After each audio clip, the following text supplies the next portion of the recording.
बोलो जयकारा बोल मेरे श्री गुरु महाराज की जय।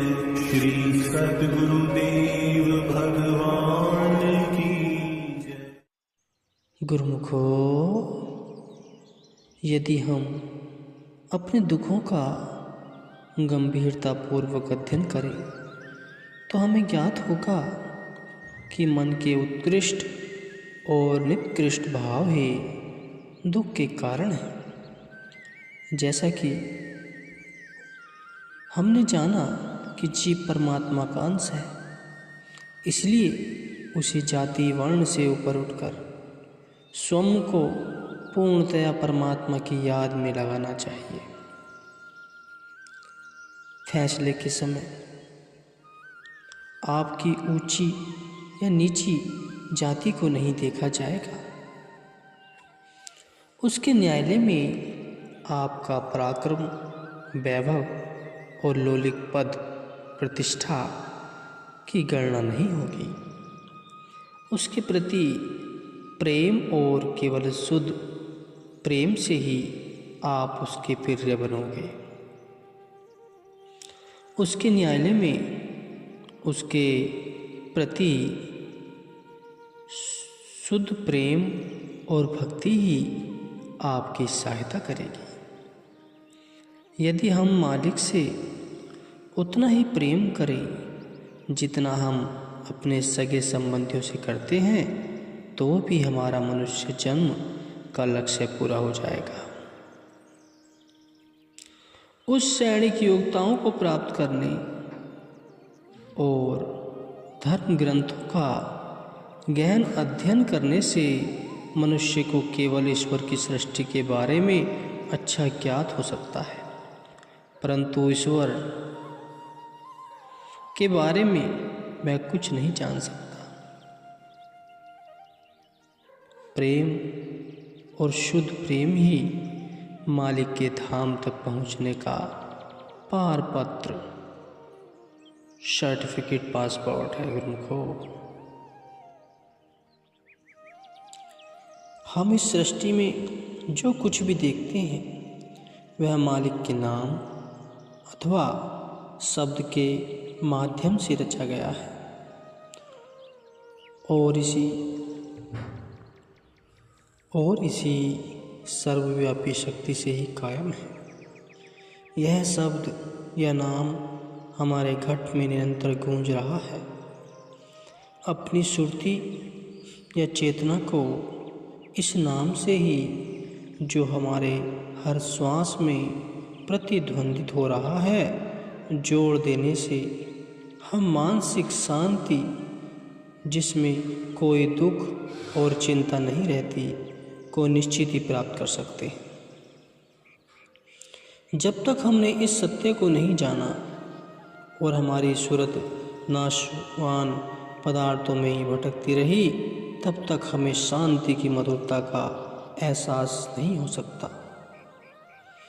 मालिक को भूलकर और मालिक की सृष्टि की कामना करके हम अपनी सुरती को इच्छाओं का दास बना लेते हैं और कल्पनाओं व भ्रांतियों के संसार में भटक जाते हैं।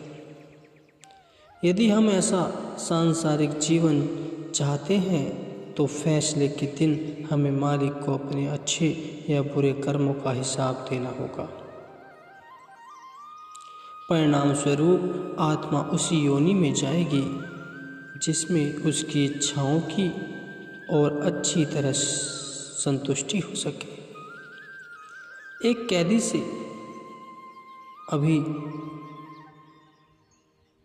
कैद से अभी निकले नहीं कि दूसरी जेल में कैद करने के लिए तैयार हो जाएंगे। इस प्रकार कभी अंत न होने वाला यह 84 लाख योनि का चक्कर चलता रहेगा और हम तक अपने कर्म के अनुसार जब तक एक योनि से दूसरी योनि में भटकते रहते हैं, जब तक हमारे कर्मों की प्रतिक्रिया समाप्त नहीं हो जाती।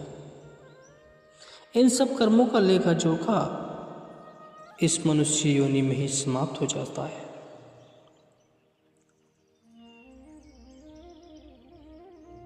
वो समाप्त कैसे होगा? इससे यह सिद्ध होता है कि मनुष्य जन्म अन्य योनियों से अमूल्य और उत्कृष्ट है।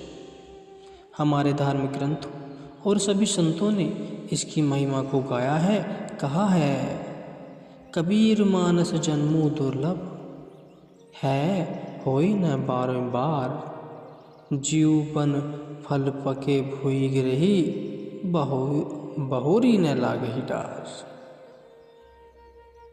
अर्थात यह मनुष्य जन्म अत्यंत दुर्लभ है और यदि हमने इसे एक बार विषय भोगों में खो दिया तो दोबारा प्राप्त करना कठिन है।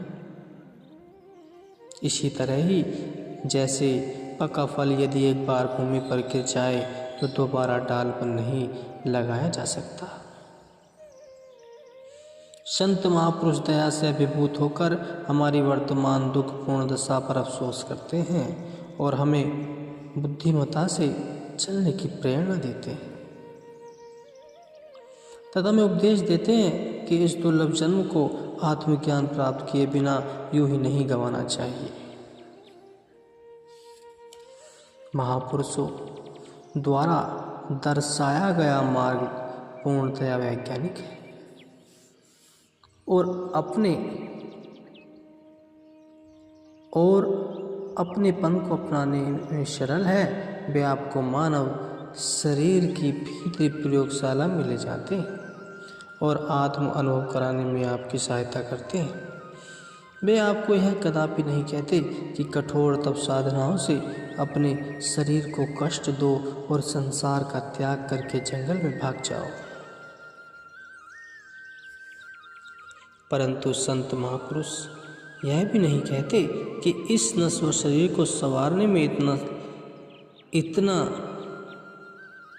लगे रहो कि मालिक की याद के लिए आपको समय ही नहीं मिले। इस संसार में प्रत्येक व्यक्ति किसी न किसी वस्तु से प्रेम करता है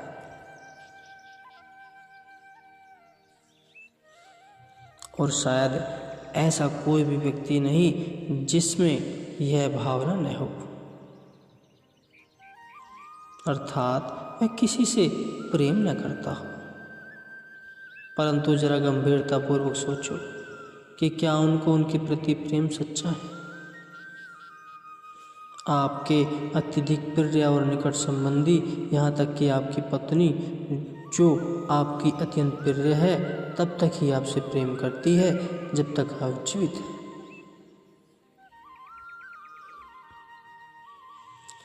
जैसा कि पहले कहा जा चुका है कि इस संसार में कोई भी अपना नहीं, यहाँ तक कि आपकी पत्नी भी ईश्वर के न्यायालय में न्याय के समय आपका साथ नहीं देगी।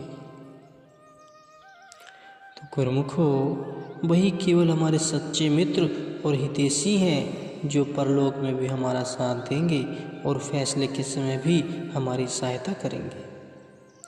इसलिए हे बुद्धिमान जीव, इन झूठे संबंधियों से मोह मत कर और किसी संत महापुरुष की खोज कर और मालिक के साथ सच्चा प्रेम कर, क्योंकि यह झूठे रिश्ते नाते अधिक से अधिक से संसार तक तेरा साथ देंगे, परंतु सद्गुरु तेरे परलोक में भी संगी सहाय रहेंगे।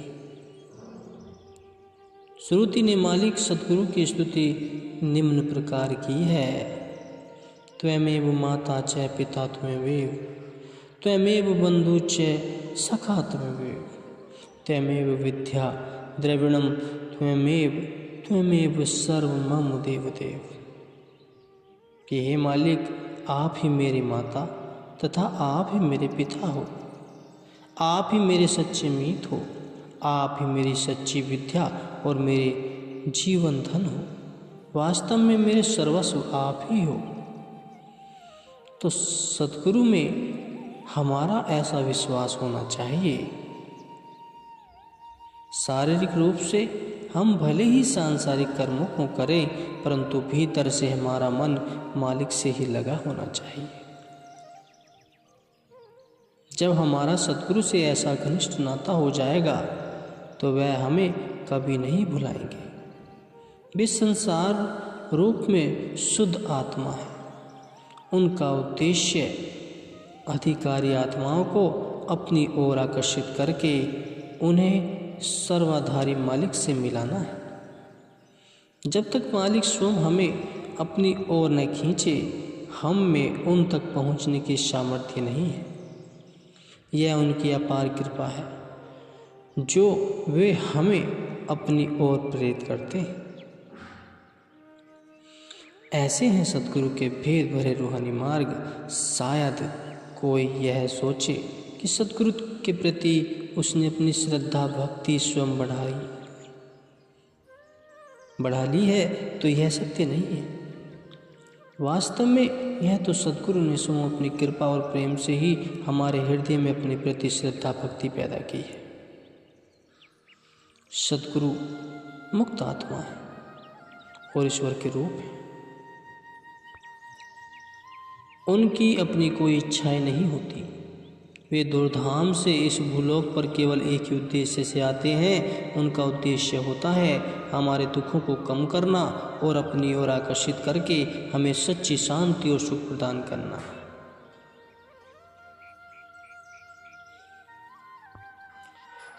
वे हमें बताते हैं कि हमारी दुख और असंतोष की वर्तमान अवस्था का कारण यही है कि हमने अपनी सुरति को भिन्न भिन्न अनेकों विषयों में बिखेरे हुआ है। स्वयं को हमने शरीर, मन और बुद्धि मान रखा है, जो वास्तव में हम है ही नहीं। यदि हम इस बिखरी हुई सुरति को बाहर से समेट के अपने भीतर केंद्रित कर लें, तो हमारे चारों ओर भरपूर आनंद और शांति छा जाएगी। जब तक हमारी सुरती आंखों के नीचे निम्न लोकों में रहेगी, तब तक यह विषय सुखों का ही अनुभव करती रहेगी। परंतु जब इनकी भीतर की ओर उद्धरमुखी यात्रा आरंभ हो जाएगी, तो इसे सुख और आनंद का अनुभव होने लगेगा। सुरती को यह आंतरिक यात्रा निश्चय ही साक्षात पूर्ण सद्गुरु के मार्ग निर्देश में करनी चाहिए।